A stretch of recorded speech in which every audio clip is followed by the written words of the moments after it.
secara di atas kertas wajar kalau kita kalah. Tapi kalau kita lihat permainan, Bulgaria datang untuk parkir bus loh. Ya sepak bola itu kita nggak bisa selalu berharap menang. Jangan seperti di liga tertentu gitu. Semuanya pengen menang.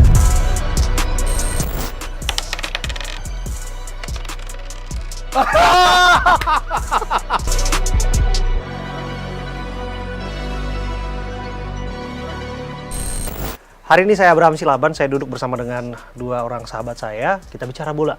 Yang pertama, Coach Justin, Coach Justinus Laksana. Coach Justin, apa kabar Coach? Baik. Lama gak ketemu Coach? Lama banget tuh.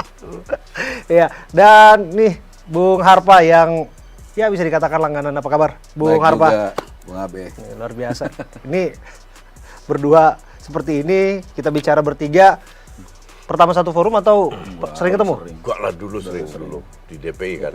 Oh iya, Dewan Pundit ya. Oke. Dan kali ini kita bicara bola, kita tentu pasti akan bahas apa yang kita saksikan dalam debut John Hartman.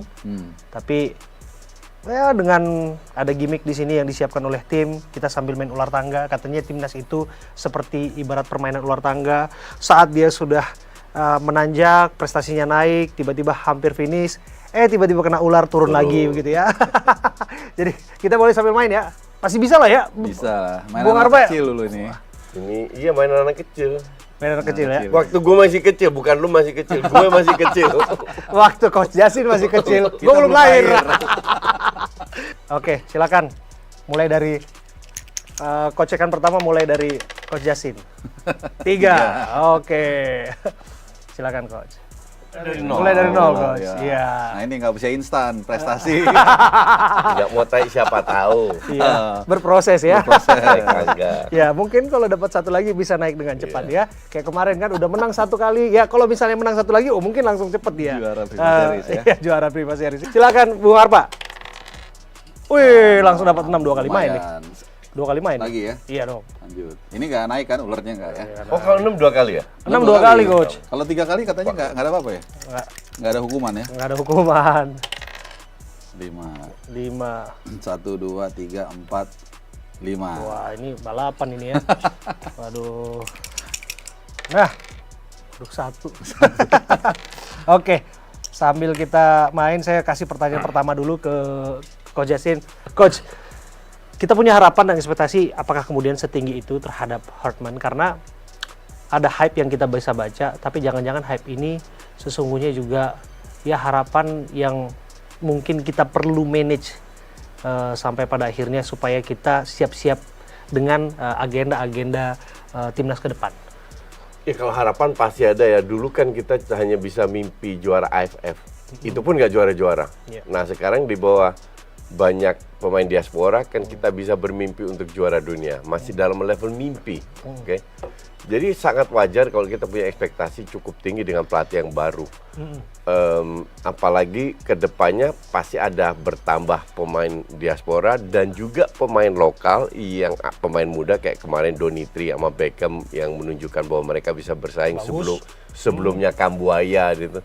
Nah pemain-pemain gini kan pasti diberi kesempatan juga. Jadi wajar kalau fans punya ekspektasi. Tapi gue setuju apa yang tadi bilang, ekspektasinya harus di-manage. Karena lawan kita pun nggak berhenti di situ juga. Negara-negara lain juga berkembang juga lebih bagus. Ibarat kita mengejar, sekarang mengejar bisa lebih dekat atau tidak. Tapi so far, kalau kita mau lolos atau mau berada di mendekati topnya Asia lah, kan itu ada dasarnya, harus ada pondasinya. Nah ini yang kita lihat sekarang, karena kan semua proses. Nah dalam 2 match pertama, gue pribadi, gue cukup puas. Walaupun ada catatan pastinya. Sekalipun kalah lawan Bulgaria. It's okay. Bulgaria itu rank 40 rank di atas. Ya, di atas kita kan. 30-an. Ya. Kita 38 kalau salah. Iya.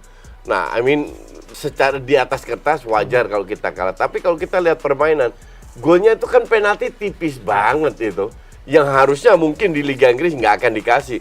Terus kita juga kena 2 mistar. Bola itu kalau kita lihat dari sisi gol, tapi dari sisi permainan gue rasa Bulgaria datang untuk parkir bis loh. Itu kan luar biasa, lawan tim Eropa kita kuasai ball possession. dari situ aja udah unggul. Cuman sekali lagi dalam sepak bola itu kan kalau lu nggak cetak gol lu nggak kemana-mana. Iya Nah ini yang harus dibenahi lah. Dan satu, kita kan butuh tadi praktis, instan, cepet biasanya begitu. Yang cepet di kita itu sepertinya jatuh cinta, Bung Harpa. Iya kan, fans kita ini ketika kita diberikan kemenangan, kemudian ada hype, dan apa betul ini membangun masa depan, ujung-ujungnya ya jatuh bangun lagi. Ya semua butuh proses, kayak tadi kita mau ke atas ini kan, ada yang pelan, ada yang cepat, segala macam. Setiap kepelatihan itu punya perjalanannya masing-masing. Ada yang cepat, ada yang lama, ada yang akhirnya berhasil juga. Di Jerman Joachim Löw berapa? Mungkin 8 tahun, 10 tahun dia akhirnya baru bisa juara kan. Iya. Nah kalau bicara ekspektasi lagi tadi, sekarang itu memang beda karena standar kita ini udah tinggi. Kita sudah Asia. Kita kan sudah sampai di ujung pintu Piala Dunia kan. Betul. Nah jadi Di suka putaran keempat ya. itu pasti menjadi patokan dari Benchmarking. benchmarknya. Pemain kita juga bagus-bagus. Memang tidak otomatis pemain bagus itu berujung pada prestasi. Tapi faktanya tidak bisa bohong, makin bagus pemain kalau dikelola dengan benar, maka ada prestasi. Nah itulah makanya didatangkan John Hartman. Didatangkan John Hartman ini menurut saya caranya cukup bagus. Ini antitesis dari bagaimana mendatangkan Kluivert dulu. Pertama dilakukan dengan hearing kepada direktur tekniknya Alexander Zwiers, ya kan. Kemudian speknya dikasih tahu seperti apa dan lain-lain. Termasuk juga dia stay di sini segala macam. Ada sisi positif yang bisa dia bangun. Kemudian dia lebih melihat grassroots, walaupun ini baru awal-awal. Jangan juga langsung disimpulkan, oh ini langsung bagus. Saya masih ingat apa yang disampaikan Bung Harpa. Kosongkan segala ekspektasi atas nama ini. Maksudnya? Iya, maksudnya jangan terlalu berharap tinggi juga, karena pada akhirnya ketika jatuh tapi ya nggak sakit mungkin bangetan. itu. Tapi nggak mungkin. Iya, nggak mungkin. Nah ini terhadap fans Enggak, ya, karena kan berkaca dari sebenarnya apa bukan yang terjadi kosongkan fans yang saya maksud, tapi harus ada ruang untuk ikhlas juga. Karena sepak bola itu nggak Itu bisa. yang susah, Nah ruang itu, ikhlas. apa kan memang harus kan? Karena sepak bola kayak sekarang Itali nggak lolos lagi kan? 3 kali beruntun. 3 kali beruntun. Kalau Fiori nggak main Piala Dunia orang itu. Tapi memang seperti main ular tangga. Kadang-kadang kena bisa cepat, ya kadang-kadang juga kena ular turun lagi kayak Irak. Ya setelah dia menunggu lama 40 tahun 86 di kota yang sama, di negara yang sama, Mexico City, Meksiko dia bisa lolos lagi. Jadi ya sepak bola itu kita nggak bisa selalu berharap menang, jangan seperti di liga tertentu gitu. Semuanya pengen menang. Ini dari 2 match ini aja dulu. Barang ini real impact nggak? Ya sebenarnya terlalu cepat kalau kita menilai. Tapi it's a good start. It's a good start, not meaning it's a good juga result gitu. Semuanya kan berakhirnya nanti bagaimana ada serangkaian checkpoint. Nanti masih ada lagi Juni FIFA Matchday, ya kan. Piala Nanti FF. kita lihat lagi perkembangannya. Dia kan bukan tukang sulap, baru 2 pertandingan langsung bagus. Tapi it's a good start, oke. Tadi yang Coach Yasin bilang lawan Bulgaria kita bisa menguasai permainan, bagus juga. Catatannya banyak, finishing di depan, itu bisa kita bahas sendiri itu. Apakah gara-gara materi atau gara-gara instruksi permainan atau apapun itu. Karena kita menguasainya itu kalau kita lihat heat map-nya juga nggak di daerah sendiri, di daerah tengah. Jadi Kemarin formasi 3-4-3 ya? Iya, 3-4-3. Walaupun lawan San Kitts 3-4-3 atau 4-4-2? Sebenarnya it doesn't matter mau formasi apa. Kan yang penting kan adalah pada saat kita menyerang itu berapa pemain di depan bola, pada saat kita bertahan berapa pemain dipegang bola. Ini soal taktikal, tapi satu hal yang bisa kita diskusikan adalah pemain kita bagus-bagus. Kalau gue bilang pemain kita itu tier 3-4 Eropa. Pemain terbaik kita siapa? Iya. Jaitses. Oleh Romney lihat aja kan, udah sepenting itu aja, dia main di kasta kedua sepak bola Inggris. Dan cadangan. Timnya papan bawah, nggak pernah main, jarang main, nggak pernah golin. Iya. Segitu jauhnya. Jaitses itu Sassuolo papan tengah. Itulah yang terbaiknya kita. Iya, Audero papan tengah. Kelvin Verdong cadangan di Lille. Kevin Dix main papan tengah ke bawah di Bundesliga. Jadi jangan sampai orang bilang Eropa, pemain Eropa kita iya terbaik, iya yang sekarang kita miliki, tapi bukan level Eropa tier 1-2. Nggak ada yang main di Inggris, di Premier League, nggak ada di klub besar. Jadi kita harus analisis sekali lagi, pemain kita tier 3-4, tapi tier 3-4 juga bisa menunjukkan 2016 Leicester jadi juara. Nah, pelatih ini kan cocok-cocokan juga. Bukan masalah CV bagus atau apa. Contoh, Mancini di Saudi. Habis juara Eropa ke Saudi, dipecat ujung-ujungnya. Pelatih yang dipecat dibalikin, lolos. Reinhardt ya. Ya. Jadi cocok-cocokan, dan so far gue belum pernah ketemu Hartman. Tapi yang gue dengar dari kolega gue yang dia itu komunikasinya bagus. Itu yang gue dengar. Dan so far gue setuju sama Arpa, kita nggak bisa menilai. Tapi at least ya startnya bagus dengan catatan. Tapi awalnya udah oke. Disitulah dari dasar ini kita dukung. Ya. Saya sempat sekilas tuh nyimak apa yang disampaikan oleh Coach Justin. Happy dengan performance-nya Hartman karena bermain menyerang gitu ya, Ya. Coach? At the end of the day, kalau lu pegang bola, kalau lu mau cetak gol, lu harus pegang bola, bukan? Kan begitu. Kan kembali lagi, dan gue juga setuju. Bukan yang sudah-sudah kayak gitu. Misalnya Gini. PK, kemudian juga Kita lihat 10-20 tahun terakhir di sejarah sepak bola dunia, berapa tim yang bertahan jadi juara? Nyaris nggak ada. 20% mungkin, 80% menyerang. You name it lah. Siapa yang jadi juara dunia, juara Eropa, juara Asia? Tim mana yang bertahan untuk menjadi juara? Nyaris nggak ada, menyerang. dulu ada yang namanya strategi parkir busnya Inter Milan tuh bisa juara. Iya. Dengan Catenaccio mereka juara 4 kali juara dunia, tapi itu kan udah lewat. Masa-masanya kan udah lewat. Sekarang kan nggak ada. Cuman gue setuju 70% ball possession rata-rata di lini tengah. Pertanyaan kan kenapa di lini tengah? Karena dia main aman, meninggalkan 3 pemain di belakang yang nyaris. Pada saat 3 pemain di belakang, tambah 2 DM yang nggak ke depan juga, cuman 5 pemain yang menyerang.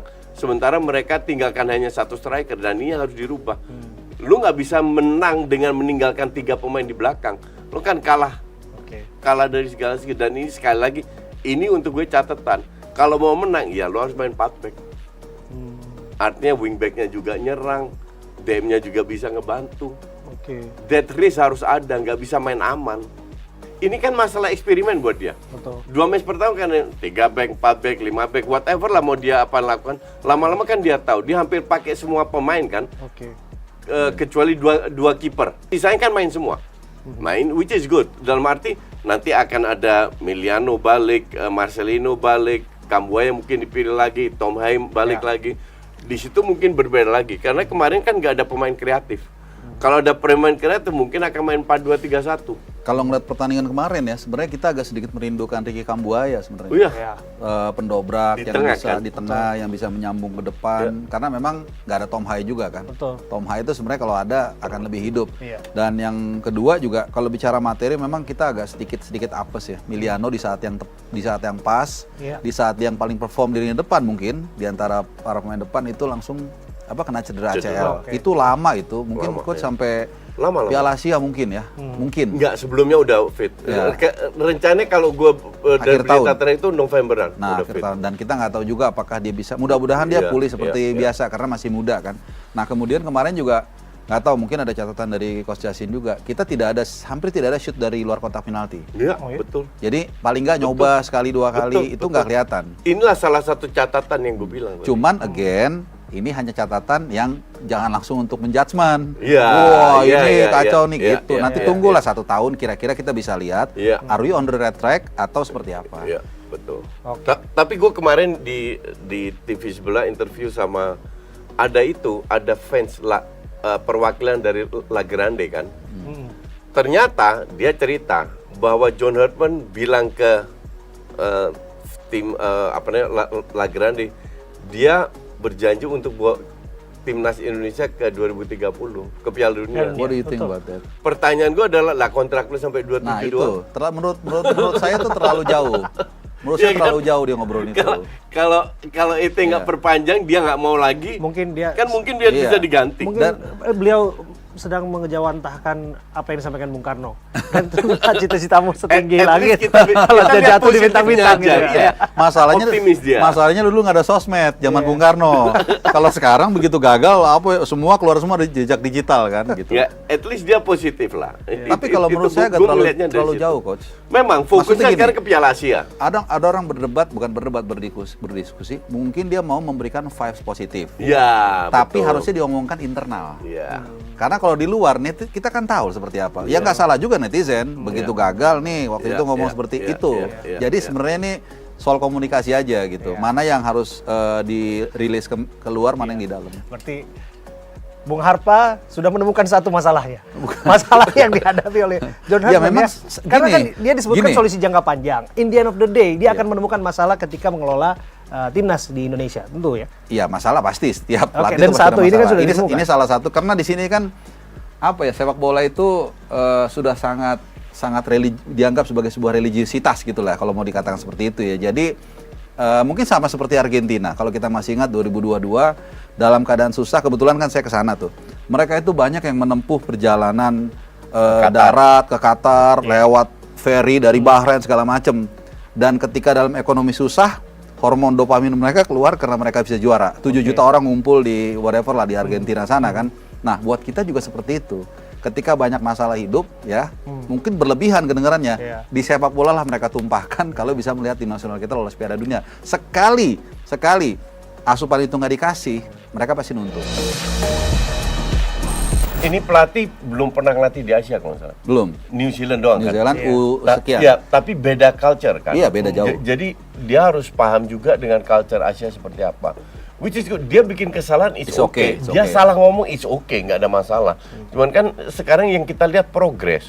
Selama progresnya oke, mau gimana pun pasti banyak yang dukung. Netizen kita nggak buta juga kok. Iya. Mau dukung gimana? Kalau lu bermain bagus dan toh kalah kayak lawan Bulgaria contoh, bisa terima kok kita. Sangat bisa. Iya, jadi nggak sebuta realita itu juga. Tapi bahwa di benak mereka ada ekspektasi karena pengen masuk Piala Dunia, ya itu wajar lah. Kalau dengan racikan yang tepat dan bagus, tentu saja kita punya ekspektasi tinggi. Ya, pertanyaan gue sekarang, kapan kita juara AFF? Nggak pernah. Hati-hati, jangan siapkan payung sebelum hujan. Orang kita ini biasanya coach kalau belum kebakaran dia nggak siap-siap.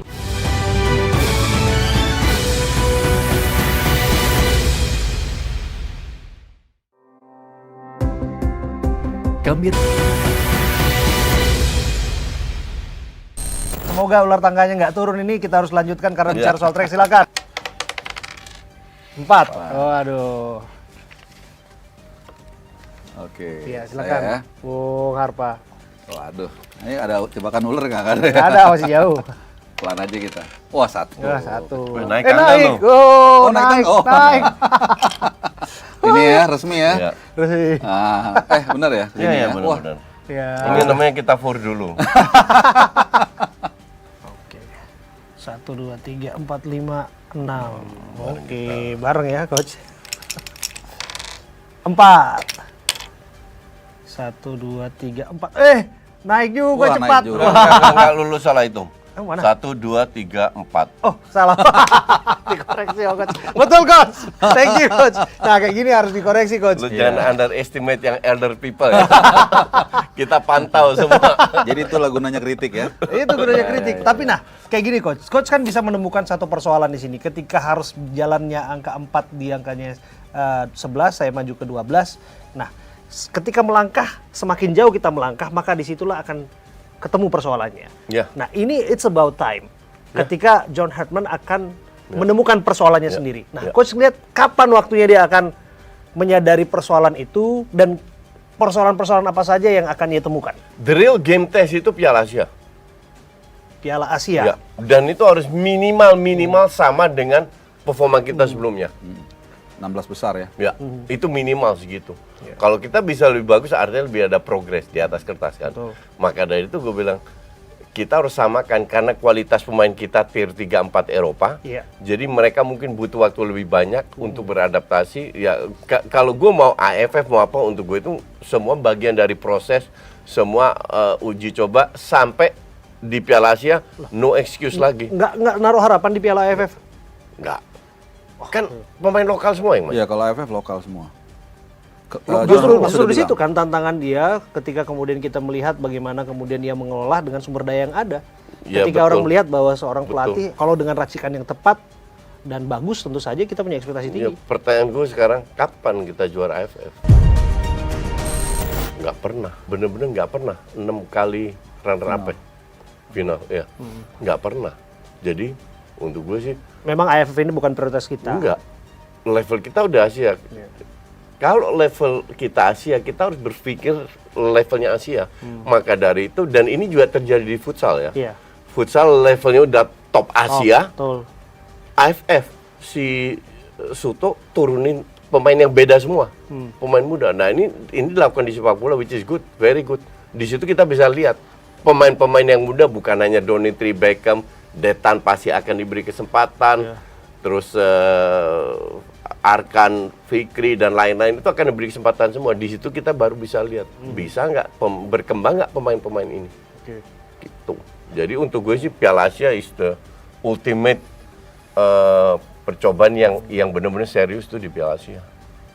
Gimana Bung Harpas, pendapat nggak bahwa nggak terlalu berharap pada Piala AFF, tapi tentu di momen ketika Anda sebut ya segala sesuatu tidak baik-baik saja, keadaan kita punya ekspektasi untuk meluapkan itu dalam bentuk kemenangan.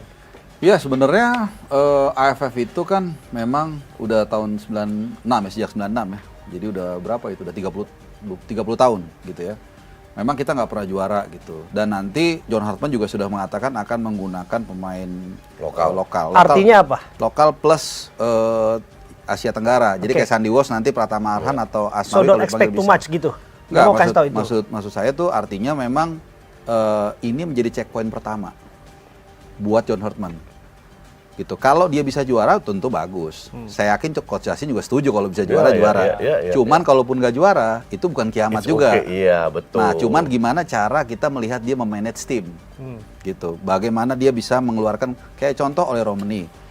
Kita nggak ada yang expect, nggak tahu ya. Yang nggak ada yang expect dia dimainkan sebagai free roll dan ternyata kita lihat passingnya luar biasa. Itu yang dari awal saya harapkan ke pelatih siapapun yang waktu itu dipilih, belum tahu waktu itu kan Desember. Dia bisa mengeluarkan kemampuan pemain itu maksimal. Kalau udah maksimal ya udah mau diapain kan gitu. Nah nanti untuk KFF itu nggak gampang juga. Lihat nggak Vietnam bagaimana di Piala Asia U23 luar biasa, nggak berhenti lari 120 menit dan sangat solid. Belum lagi Thailand. Kita lihat kemarin samplingnya di ACL 2. Ratchaburi lawan Persib. Ratchaburi itu peringkat 3 lawan Persib. Susah. By the way, gue nonton match itu jelek. Yang kedua ya. Tapi Ratchaburi nggak bisa apa-apa. Passing-passingnya coach. Enggak, maksudnya passing-passing. Tapi yang kedua itu parkir bis. Iya, karena mereka udah ngantungin itu kan strategi ya. Unggul, ya. Tapi secara skill individu, Ratchaburi tuh maksudnya levelnya tuh Thailand selalu kita nggak pernah bisa underestimate. Gitu. Tapi mereka kan mayoritas pemain luar juga. Nah, waktu di GBLA itu saya memang ngelihat beberapa yang pemain Thailand. Iya. Jadi skillnya itu mainnya itu sangat simple. Nah, kalau bicara AFF, sebelum kita jauh, realistisnya itu kita akan sampai di mana? Kalau kita lihat kan kita di grup itu ada Vietnam. Oke, tadi tantangan terberatnya di sana di Singapura, Kamboja, terus antara pemenang Brunei dan Timor Leste. Sejauh mana kita melangkah di bawah Hartman? Kalau saya sih berharap tetap bisa juara. Dan seharusnya juga bisa juara, tapi tidak gampang. Gitu. Feeling gue target juara dari PSSI ya. Iya. Feeling gue sih target juara. Soal balik lagi nih, kalau tadi kan kita menjawab apakah kalau nggak juara seperti apa, ya nggak ada masalah. Ya nggak ada masalah. Oke, ini kan betul. pandangan bapak-bapak berdua nih sebagai seorang analis. Apakah mempengaruhi bagaimana wajah atau image beliau dari supporter-supporter kita? Kalau kita bisa perform di AFF, perform itu memang relatif ya. Bisa juga kita nggak juara tapi mainnya bagus. Kayak kemarin lawan Bulgaria. Kalah adu penalti, contoh. Misalnya. Atau kayak kemarin kena Mister 2 kali. It's okay. Dan itu sangat penting kalau kita bisa perform tadi ya, mau kita nggak juara tapi mainnya bagus, atau kalau bisa kita juara, modal untuk membangun kembali trust fans. Kedua, membangun juga trustnya pemain. Paling nggak dia menatap Piala Asia ada rasa pede lah. Anda mengatakan belum sepenuhnya fans trust sama Hartman ya? Ya wajar lah, menurut saya wajar. Wajar. Justru itulah kesempatan buat dia membuktikan di atas lapangan. Beckham Putra waktu dipanggil banyak yang mencibir, banyak yang mengkritik. Begitu dia membuktikan, orang respect. Gitu. Itu hal yang wajar dan itu terjadi semua dengan fans seluruh dunia. Pada saat pemain baru masuk, pelatih baru masuk, ya tunjukkan dulu, buktikan dulu. Kita tetap akan dukung. Maka dari itu tadi gue bilang 2 match pertama ini start yang bagus. Dengan catatan sekali lagi, tapi kasih dia kesempatan, nggak fair lah. Jangan kayak ya Kluivert waktu masuk harus perform. Harus perform. Nah, ini kan enggak. biar dia bereksperimen dengan pemain lokal di AFF, nanti di Oktober November ada Ada jeda dua lagi. ya. Biar dia bereksperimen dengan pemain-pemain yang ada. Ya nanti kita lihat untuk gue sih Piala Asia, dan gue harap kita sebagai influencer bisa menjelaskan ke netizen juga bahwa kasih dia waktu lah. Dia bukan tukang sulap. Trust the process. Ya, ini Kalau bicara trust the process ini, Sintayong bangun sampai 5 tahun loh. Cuman 4 tahun dipotong COVID lah. betul 4 tahun Kayak dipotong COVID. waktu karena dulu- nggak ada ukuran dari trust the process ini. Iya. Memang, Arteta lebih lama lagi. Iya, betul. Bicara Arteta bahaya nih. Iya, betul. Dan cuman timnas kan nggak dikasih duit. Kalau Arteta dikasih 1,2 miliar. Bagaimana Timnas menjelaskan? kita Iya, untuk memberikan waktu sampai Piala Asia. sampai Piala Asia. Ya, sampai Piala Asia, dan kita bisa bilang bukan kita aja, tapi Iya. netizen, fans Indonesia bilang, ya ini bisa bawa kita ke Piala Dunia atau enggak? Gue rasa patokannya ntar di Piala Asia.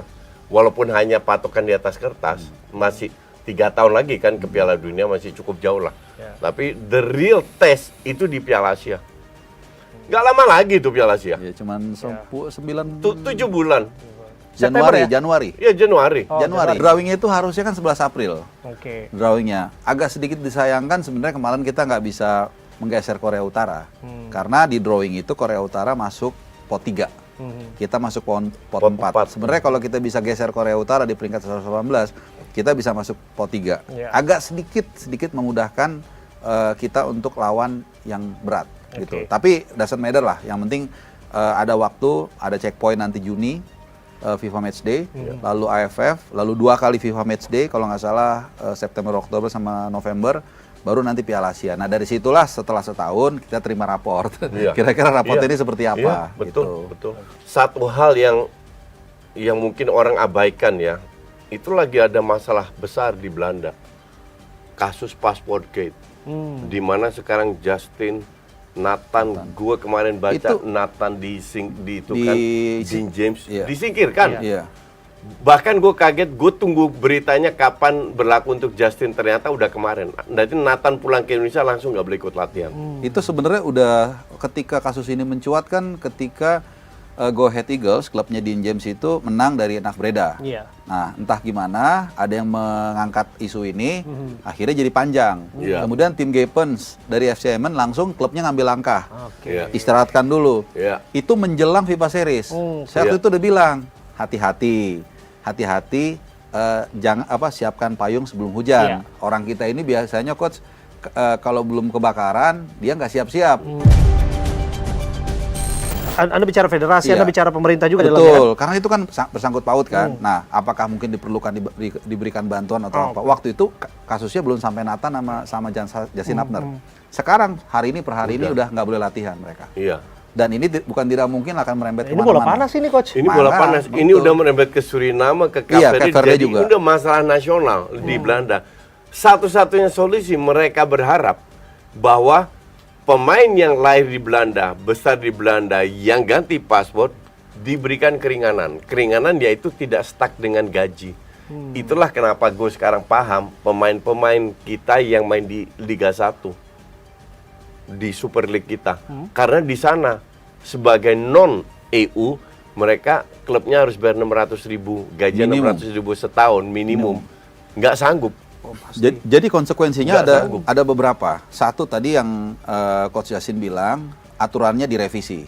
Revisinya macam-macam. Bisa tadi ada keringanan untuk mereka non-EU yang lahir di Belanda. Iya. Atau mungkin jumlah minimum gajinya untuk non-EU-nya diturunin. Betul. Atau Iya. dihilangkan. Itu bisa aja ya, walaupun kecil bisa. Kedua, ya diperbarui kontraknya. Dia dikontrak sebagai non-EU, kontraknya melonjak. Bisa juga, tapi Nggak mungkin. Atau bukan nggak mungkin ya. Nggak mungkin. Menjadi I pertimbangan. guarantee you nggak mungkin. Oke. Karena klubnya kecil. Nah, ini yang paling mengerikan, Coach. Kalau itu nggak jadi, Iya. dia akan keluar. Betul. Perginya kemana? Iya. Manakah dia berlabuh? apakah Ujung-ujungnya kembali ke sini takutnya ya ke Asia, ke Nah, Super League. Itu. Ini contoh lagi, kasus yang sama, itu Martin Pas. Martin Pas datang ke Ajax, diminta izin kerja, Ajax tahu bahwa dia non-EU, dibayar sesuai Aman. dengan gaji, aman. Verdong aman, Dix aman, Itses aman, karena memang levelnya level di atas itu. Ini satu nih, Ragnar nih belum aman. Ragnar juga masalah itu. Iya nanti. makanya. Iya. Ragnar di Belgia. Di Belgia. Di Dender ya. Dender ya? Tapi ada sedikit untungnya, sudah selesai musim mereka. Sebenarnya ini blunder dari KNVB. Karena menurut undang-undang di Belanda, kalau lu pindah paspor, secara otomatis paspor Belanda lu nggak berlaku. Nah, ini rumit kan? Jadi yang dikritik itu KNVB, kok mereka membiarkan, bahkan mereka tahu, kita ada kerjasama dengan KNVB loh. Mereka tahu bahwa lu ganti paspor, kenapa mereka nggak ambil tindakan? Iya. Urusan kita adalah, ini pemain mau kemana? Kalau seandainya dari Betul. pihak pemerintah dan KNVB tidak ada keringanan. Karena klub-klub itu nggak bisa bayar. Nggak usah klub kecilnya Willem II atau Fortuna. Go Ahead Eagles yang tahun ini main European League yang ngalahkan Aston Villa. Di mana Dean James itu starter. Every week dia main. Itu pun nggak bisa bayar. Kalau bisa bayar kan tinggal Tambahin. apply izin, bayar gajinya. Nggak dilakukan. Artinya nggak bisa bayar. Apa yang bisa kita lakukan? Nggak ada. Ini masalah mereka. Nggak ada. Yang gue takutkan adalah semua pada kesini main di sini. Semoga ada solusinya di sana. Tapi kita nggak bisa ngapa-ngapain. Mau Pak Erik ngelobi, cuma ngelobi doang. Karena ini udah nasional. Oh, ini jelas kita bicara masalah yang akan dihadapin Hartman kan? Iya, status iya. mereka di mana, Iya. menit bermainnya seperti apa. Ini masih 50-50 lah. Apakah ada solusi tahun enggak kan? Kan kalau kita pesimis nggak ada solusi, ya mau kemana mereka? Keluar Eropa. Karena kalau mereka geser-geser pun ke liga-liga yang levelnya mirip, setahu saya kayak Belgia itu Sama. gajinya ya sama dan gajinya juga bahkan nggak lebih tinggi gitu. Jadi Kalau lu bicara EU, itu kan memproteksi orang yang berwarga negara EU. Betul. Ya kan? Betul. Tujuannya apa? Kenapa diterapkan 600.000 agar pemain yang masuk klubnya pada saat mau bayar lebih bagus daripada pemain yang di EU. Kalau sama, ngapain gue bayar lu? Mending gue ambil pemain EU. Kita akan menjadi hebat kalau tiap minggu kita bersaing dengan yang terhebat. ya mungkin saja gini, dengan segala hormat ya dengan liga kita, jawab mungkin penonton bisa jawab mana lebih bagus liga kita sama liga Belanda, udah itu aja Iya, lah. itu aja. Pasti sih. Tapi koefisien liga kita, koefisien ini naik nggak sih koefisien kompetisi kita? Ya naik. Sekarang kita di atas Kamboja. Udah that's it. Iya, masih jauh kalau liga Masih kita. jauh. Masih jauh lah. Banyak PR, seperti ular tengah ini banyak PR untuk ke atas ini. Gue ditegur sama PSSI bahwa ada influencer yang mengganggu. Ya, berarti sama kan coach? Padahal gue nggak ganggu sama sekali. Gue Iya. tidak ketemu pemain, sama sekali tidak mengganggu, tapi gue dituduh mengganggu. TP atau award itu nggak ada masalah, cuman waktunya aja kurang pas. Iya. Udah intinya itu sih. Gitu, ini di tengah-tengah. Apakah mengganggu? Kalau menurut saya agak mengganggu juga coach sedikit.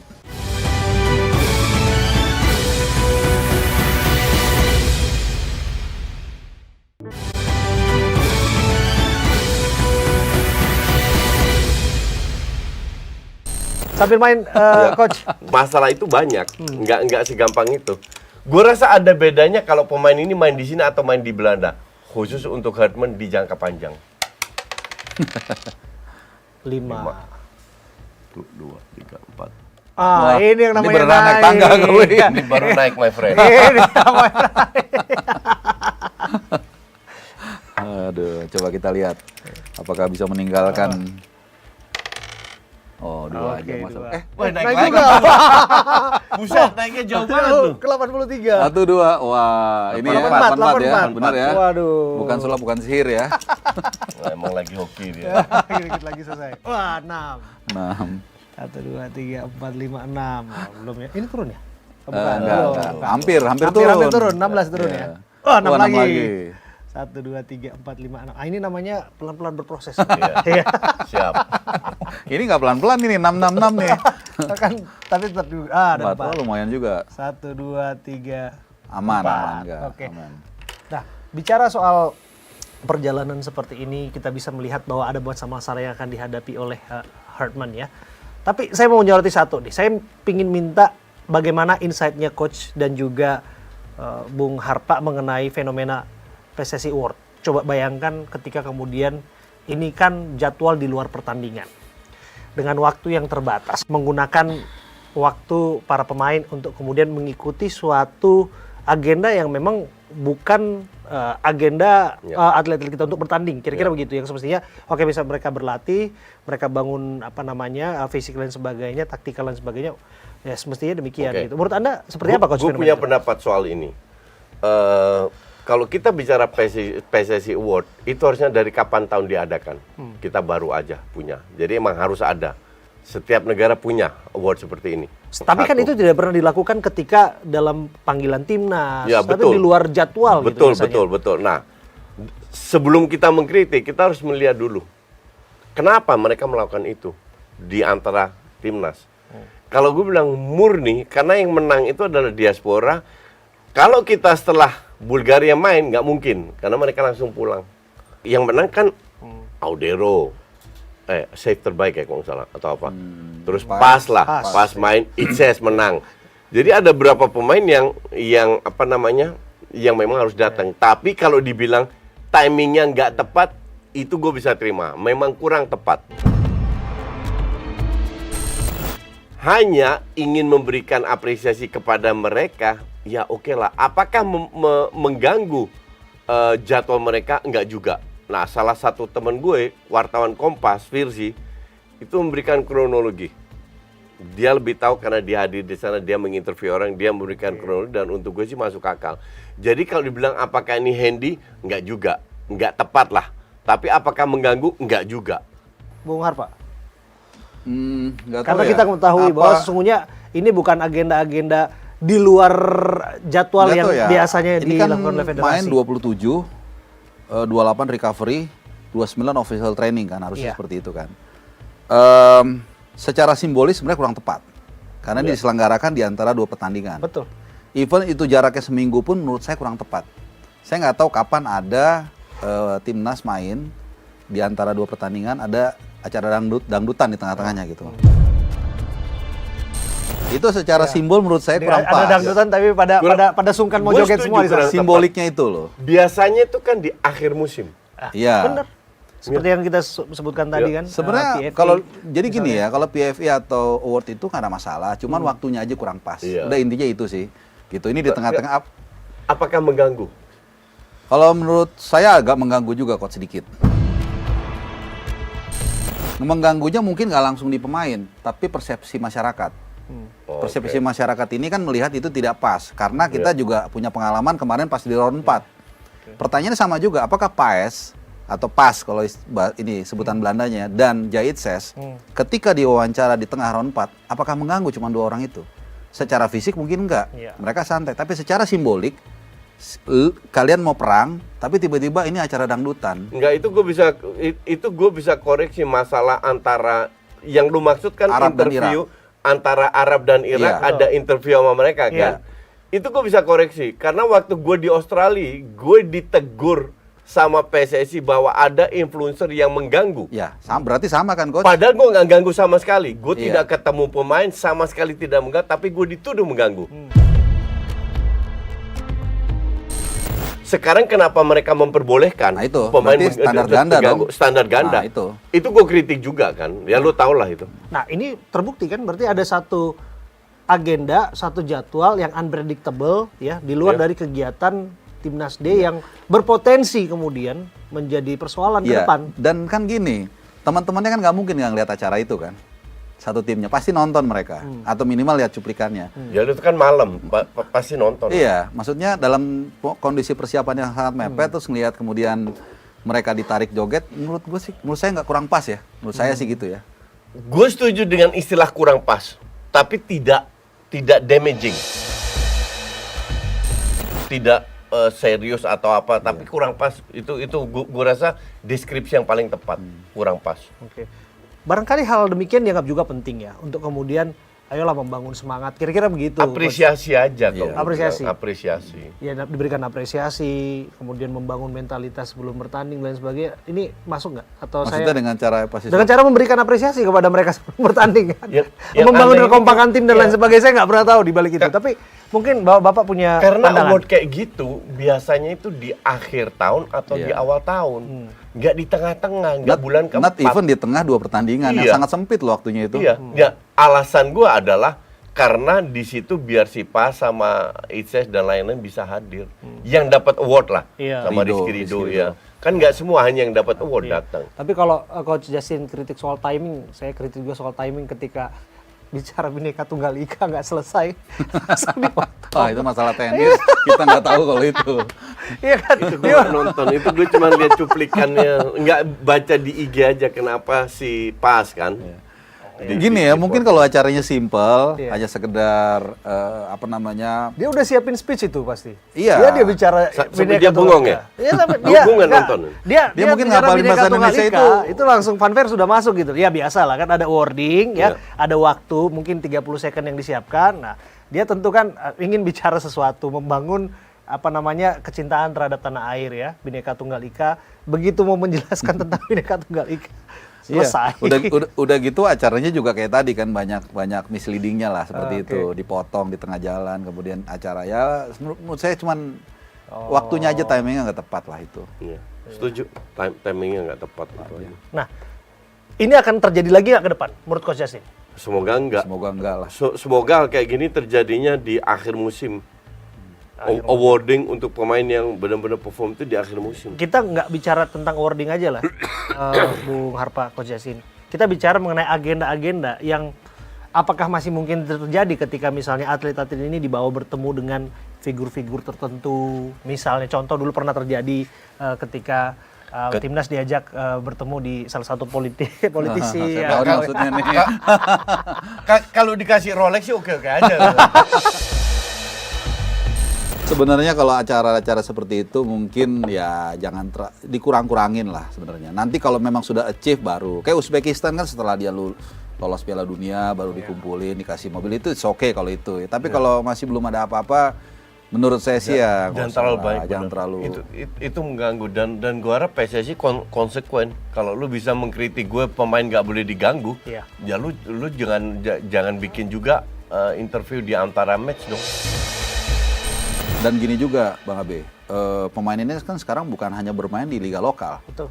Ini terikat dengan Lille, Betul. ya Sassuolo dan lain-lain walaupun mungkin bukan tim besar ya, tapi kan ini tim Eropa yang sangat strict dengan Aturan. waktu dan aturan. Jadi kita nggak bisa sembarangan kayak dulu. Kalau Maka dari itu kayaknya mereka langsung harus pulang. Iya, dan memang. waktunya ya sebelum match setelah lawan Bulgaria. setelah pertandingan memang langsung Harus pulang. Ya bisa kan dialokasikan kapan waktunya gitu. Ya Pak, akhir musim. Mungkin waktu Juni itu sebenarnya. Iya, akhir musim. 1 sampai 9 kan Iya, kita iya, main. iya, Nah, betul, itu betul. kan setelah itu mereka bisa 1-2 hari nggak ada Iya, masalah nggak ada kosong. Mereka libur kan habis itu. Iya. Makanya kalau saya agak sedikit berbeda coach bahwa mereka hanya disiapkan 1-2 jam atau mungkin ini saya yakin bukan programnya John Hartman pasti. Karena ini sudah dirancang sejak jauh-jauh hari. Itu pasti dari sana dia udah disuruh nanti kamu pakai jas ini, nanti acara seperti ini gitu. Jadi it's okay PSSI Award, cuman waktunya itu tadi aja FIFA Matchday mungkin kalau ada Juni baru. Lebih nggak pas di masalah. Juni. Juni ya.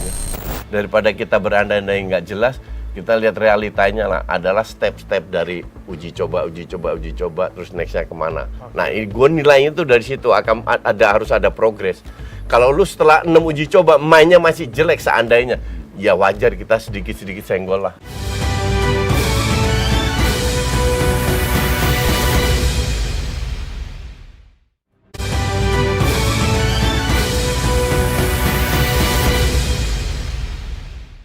Lanjut lagi Coach. Angka 5. 5. Wah, naik dikit. Naiknya dikit. Konsisten ya. Coba kita lihat. Wah, ini kemana nih arahnya? Ke kanan ya? Ke kanan. Wah, ada ular nih. Ada ular. Hati-hati jebakan. Hati-hati nih. Satu masih aman. Dikit-dikit Memang aja. memang pelan-pelan memang ya. Lebih aman, penting aman. 3. Ya, Coach. 1, 2, 3. Wah, Silakan aman. Coach. Lagi Coach. Nah, ini 2 putaran ya. Satu. Ke sana. Nah. Ada 3 ular nih. Iya. Tuh 2, 3. Semakin tinggi. Semakin ya. tinggi. Iya, santai aja. Jadi 3 ular di paling atas ini memang menunjukkan makin tinggi posisi makin kencang cobaan. Turunnya. Potensi jatuhnya lebar. Wah. 1, 2, 3, 4, 5, 6. Apa nih, Coach? Untung banget lu. Enggak lagi sekarang Enggak lagi dong. Lagi ya? Wah, masa cepet nih kalau 3? Enggak apa. Janganlah. Ya harus. Emang like-nya lagi gede. Gila, naik terus loh. 3 kali naik loh. Langsung dapat sekali. Aduh, Luar bisa biasa. pas gitu sih. Waduh, ini Emang like-nya lagi gede dia. Artinya kita sudah di ujung Aduh. ini karena kita sih berharapnya Bisa, kayak Pak. gini ya coach ya. Mungkin nggak kayak gini. Akan mulus saja Mungkin perjalanan. aja, lo, semua ya, bisa wajar. terjadi. Kalau lu lihat ini, gue kasih contohnya PSG tahun lalu. Itu di Champions League, mereka penyisian terseok-seok. Betul. Pada saat masuk sistem gugur, tak. Dan layak jadi juara. Iya. Bukan beruntung, benar-benar layak karena permainan. Jadi somehow lu dapet switch yang positif, lagi on fire semua, nggak ada yang cedera, nggak ada yang ini, mungkin aja. Nah, faktor luck ini kan kita butuh, nggak hanya dalam sepak bola, dalam hidup aja butuh. Iya. Jadi mudah-mudahan luck juga bisa. Iya, harus bagus di ada AFF, lucknya juga. Mudah-mudahan bisa lolos 8 besar juga di. Lu kebayang nggak kita bicara, kita berandai-andai aja ya, menuju Piala Asia. Kebayang nggak kalau kita nggak ada Ole, nggak ada Itses, nggak ada Tom. 3 pemain aja, karena mereka cedera. Kan udah lain cerita semua. Berat. Kan udah lain cerita Dan semua. nanti drawing juga kita nggak tahu coach ya. Iya. Ya bukannya menentukan, tapi kalau lawannya lebih mudah kan lebih bisa memperbesar Betul, potensi iya, kita untuk iya. lolos. Jadi banyak faktor yang membuat kita bisa bagus atau nggak. Maka dari itu, daripada kita berandai-andai nggak jelas, kita lihat realitanya lah. Adalah step-step dari uji coba, terus nextnya kemana. Nah, gue nilainya tuh dari situ harus ada progres. Kalau lu setelah 6 uji coba mainnya masih jelek seandainya, ya wajar kita sedikit-sedikit senggol lah. Luar biasa. Kita sudah sampai di penghujung ini, Coach Yasin dan juga Bung Harpa. Ada games nih. Tebak wajah pelatih timnas Indonesia. Siapakah saya? Nah, ini mulai dari yang pertama nih. Nah, ini dari matanya aja dulu. Nah, saya ke Coach Yasin dulu. Dari matanya Coach. Dari matanya sih STY. STY. Bukan Coach, ini lokal nih Coach. Nova. Kalau lokal Nova. Ini udah tua, udah Iya, lupa. betul. Bukan. Danur Indo. Betul, Danur Windu, Coach. Iya benar. Danur Windu ya. Coach Danur Windu ini pelatih timnas di 1996. Nah, selanjutnya nih. Nah, ini Coach. Nih. Enggak, gue udah lihat tadi. Udah lihat. Oke. Pajar. Ini Ivan Kolev ya. Ivan Iya, Kolev. bener. Ivan Kolev. Kolev.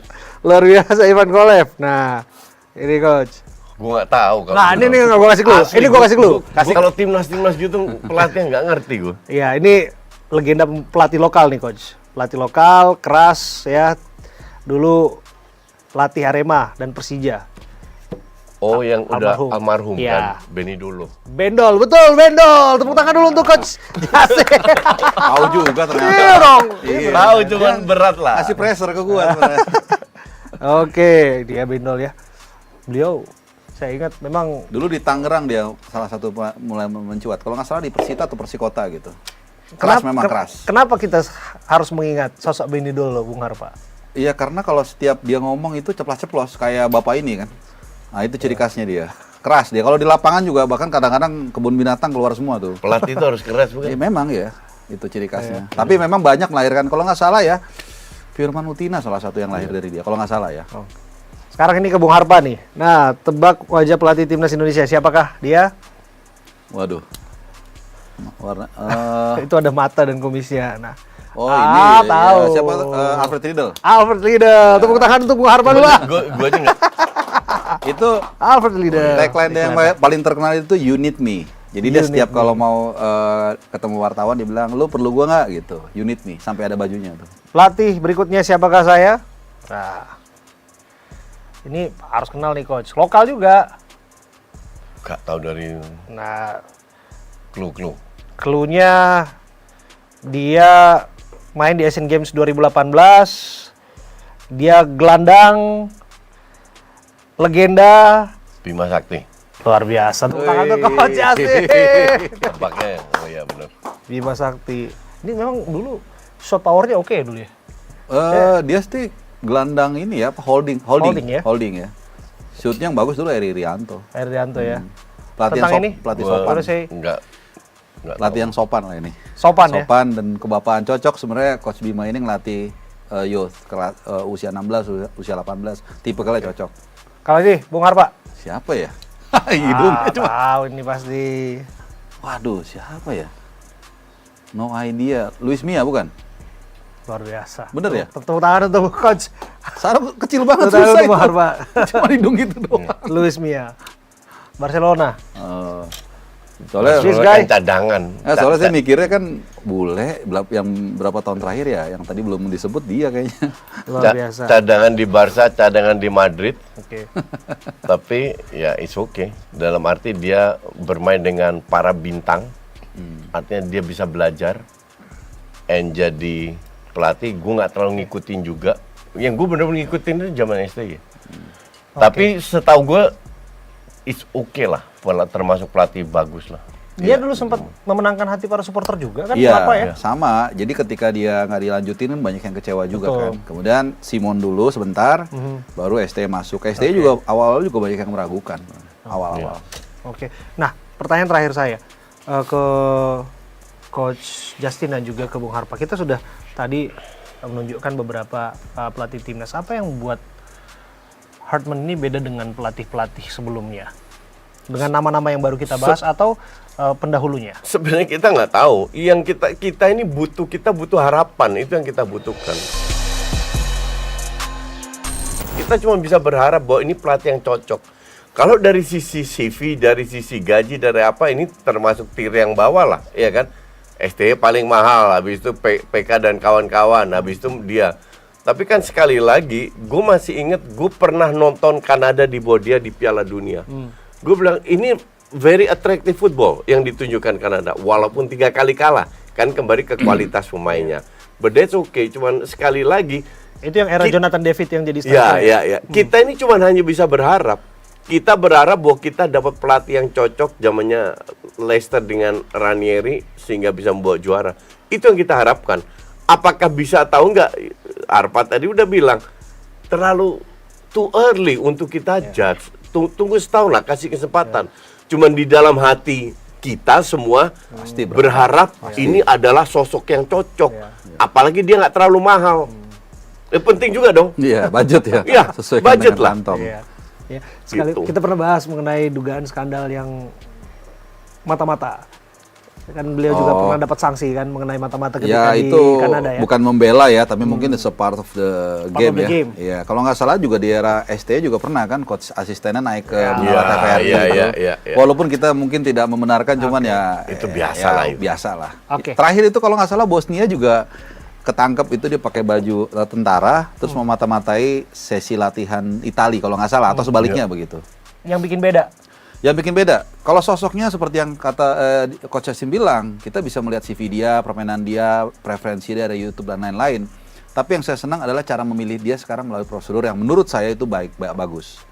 Semuanya disaring segala macam dan belajar dari kesalahan sebelumnya itu diperbaiki. Oke. Jadi kalau dimulainya sesuatu yang bagus, mudah-mudahan akhirnya juga bisa bagus. Oke, untuk debut 2 game pertama berapa poin dari 1 sampai 10 yang disematkan kepada Hartman? 7,8. 7,8. Iya. Coach 7. 7. Ya, Wow, sekitar- lebih apresiatif. Ya, Bung Harpa. Di berarti luar kalau ekspektasi saya pikir. average-nya 7,5 berarti 7,6. 7 ya. 7 Oke, lah. kita berharap rating itu akan terus naik 8, 9 dan Iya, iya. lepas dari itu ya kita berharap akan berikan ya sumbangsih lah paling nggak trofi kepada Cuman kita harus realistis juga Timnas kepada kita. netizen, kita harus sampaikan bahwa realistis. Bahwa kualitas kita itu bukan kualitas timnas Spanyol atau Prancis gitu, atau bahkan Belanda enggak. Jadi masih jauh di bawah itu, jadi sesuai dengan kapasitas kita lah. Oke. Baik. Terima kasih Coach Yasin ya. Sama-sama. Nice to see you again Coach Yasin. Terima kasih sudah hadir. Setelah berapa tahun ya? Setelah berapa tahun nama Coach Yasin, sahabat lama dan Bung Harpa. Siap, Terima kasih. sama-sama, Bang Abe. Selalu komit dan memberikan sumbangsi terbaik ide-ide dan narasinya dan pikirannya terhadap diskusi kita di Nusantara TV. Saya Abraham Silaban. Terima kasih. Sampai jumpa.